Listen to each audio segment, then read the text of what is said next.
Today, we had made plans to brief you and provide you with an update on a medical situation affecting our colleagues in Cuba. However, someone provided the information to the press before we could come out here. Why do I mention that?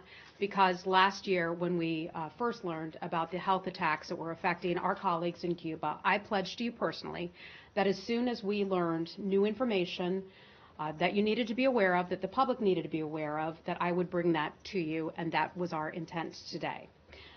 There is now new information that is available. We learned about this about 11:30 or so earlier today.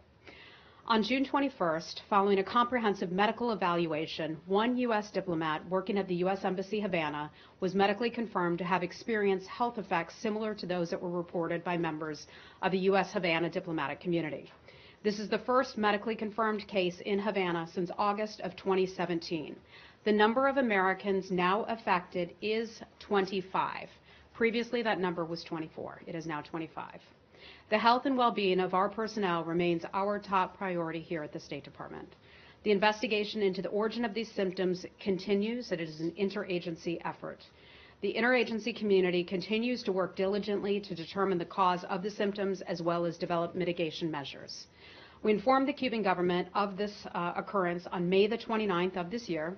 The Cuban government assured us that they will continue to take this seriously and are continuing their investigation.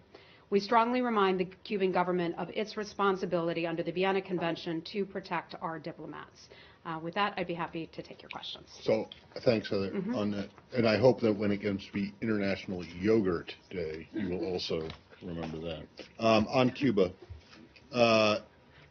does this one person was one of the two who was medically evacuated to the United States? That is correct. So does that mean that the other one was determined not to have?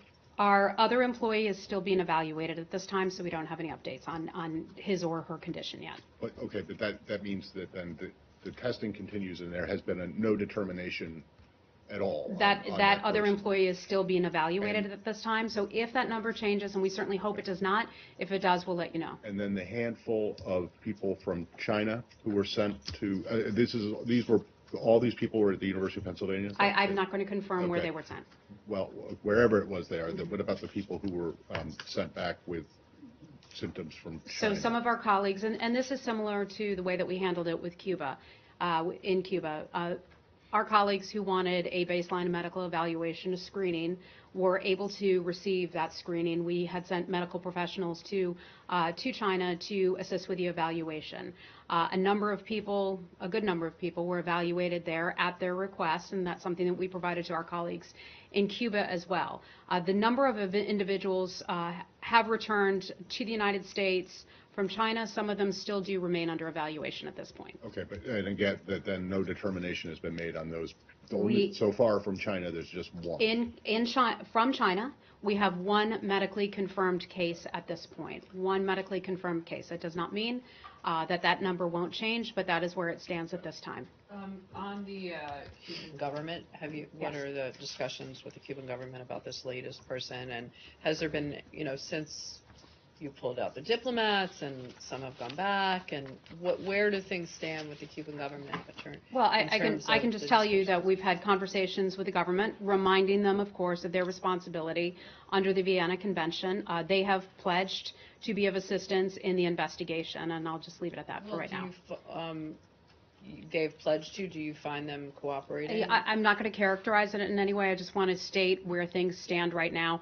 All of this is still an ongoing investigation. As you all well know, we take this situation very seriously. If there's anything more for you, I'd be happy to bring it to you. I know you do, but there was a lot of intense criticism about the Cuban government and whether it's lack of cooperation or lack of sharing information. The Cubans maintain that they don't know, but I'm just wondering if that, kind of feeling that the Cubans were not upholding their responsibilities under the convention still exists. I will let you know when we have something new for you on that.